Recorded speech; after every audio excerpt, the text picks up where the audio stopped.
Ya, tadi kita sudah sama-sama dengar sampai juga kita pada tuntutan ya.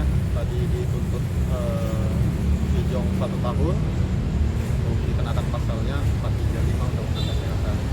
Tadi kalau dari kami tim penasihat hukum sih kami ada mendengar beberapa yang memang seperti itu faktanya, cuman juga ada beberapa yang menurut kami nanti dalam nota pembelaan atau pledoi kami akan kami ungkapkan secara detail begitu. Tadi juga tentang pengetahuan dari Jonathan Frizzy yang paling penting kami rasa untuk disampaikan itu belum ada tadi di kami dengar. Cuma nanti akan kami teliti lagi surat tuntutannya. Namun ya 1 tahun itu nanti kita lihatlah bagaimana putusannya. Bang Ijong sendiri dituntut 1 tahun gimana sih Bang? Ada tadi baru dengar juga kan?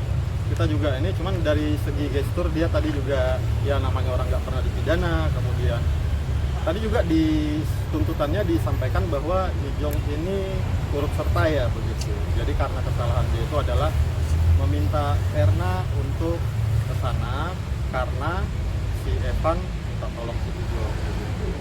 Jadi juga sudah jelas tadi bahwa si Ijong ini juga dijanjikan 10 sampai speed ya begitu. Berarti dari tuntutan itu tidak ada penolakan ya dari? Ada beberapa yang tadi saya sampaikan, ada beberapa yang mungkin belum penuh tadi dibacakan atau memang tidak diuraikan dalam tuntutannya, nanti kita sampaikan secara detail nanti dalam minggu depan pembelaan kami. Poin apa mungkin Bang yang akan menjadi pledoi minggu depan Bang?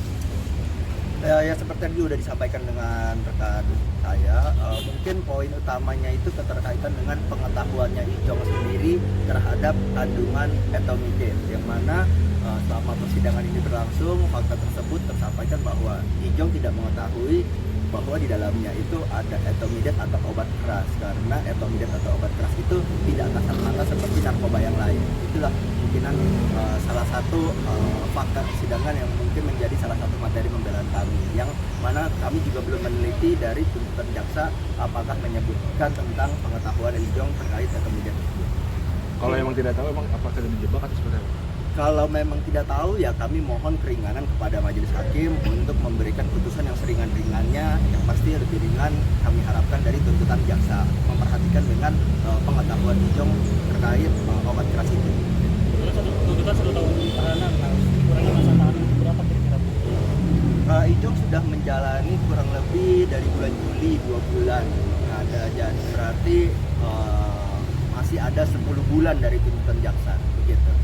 Tapi kalau bagaimana nanti hasil akhirnya ya kami mengharapkan putusan yang terbaik dan seringan-ringannya untuk Ijong, mengingat Ijong perlu menghidupi keluarganya dan juga ketidaktahuan Ijong, dan Ijong di sini peranannya yang membantu.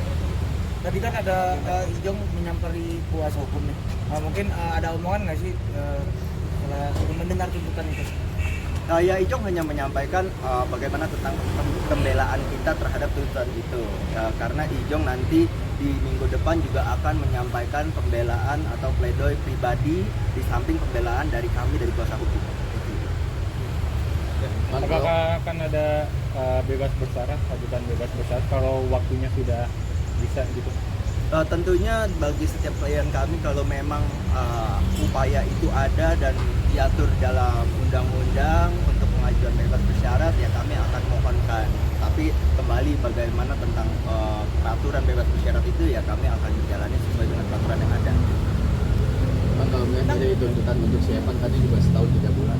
Nah, kami ini Ya, di sini terlihat ya ada perbedaan tuntutan. Jadi di sini juga kami sepakat sama jaksa bahwa memang ada perbedaan tindakan di sini yang mengakibatkan peristiwa ini semua terjadi begitu. Dan saya rasa tuntutan lebih dari si Ijong yang dituntut ke Evan itu sudah sangat sesuai lah. Cuman lamanya si Ijong ini dituntut 1 tahun itu kalau dari si Ijong sendiri kami belum tahu, tapi kita lihat sama-sama tadi gesturnya lumayan shock. Kami juga sebagai penasihat hukum juga ekspektasinya nggak selama ini begitu, karena ya itu tadi pengetahuan itu. Jadi mudah-mudahan nanti kami serahkan semua ke majelis hakim yang akan. Bang, mungkin Ijong kalau mau bawa notes itu kira-kira tahu nggak sih Bang tulisan apa yang Ijong sampaikan? Ya inilah saya nggak bisa sampaikan karena itu mungkin terlalu personal ya. Yang jelas doa, kemudian harapan dia lebih ke religius hubungan dia dengan Tuhan.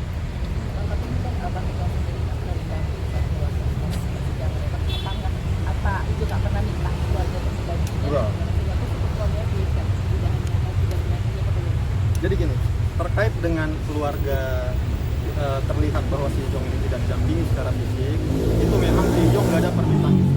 Sama-sama kita tahu menunggu sidang, kemudian ada kesibukan yang lain. Ijong nggak maulah orang lain itu, apalagi keluarganya, merasakan efek daripada proses hukum yang dia jalani itu. Cuma di balik itu yang saya rasa penting, ini kita dengan keluarga intens.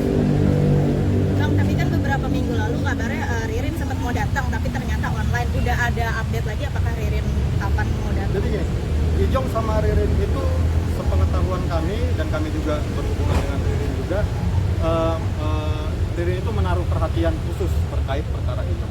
Itu yang bisa saya sampaikan. Ririn juga ketika ada hal-hal atau pekerjaan yang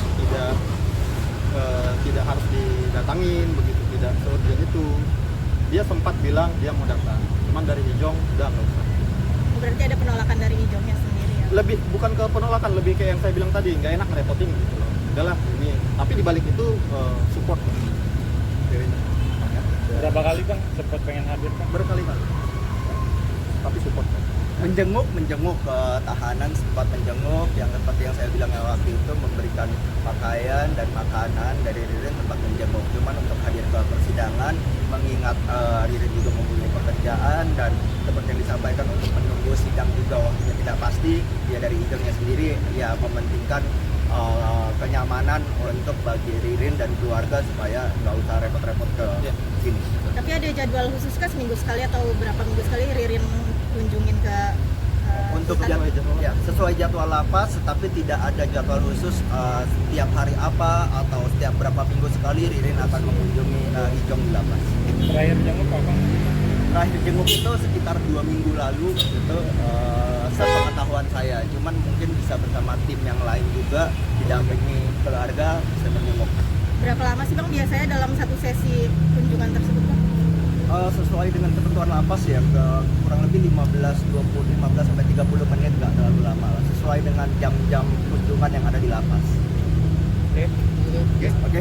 Terima kasih Bang. Terima kasih Bang. Agenda selanjutnya.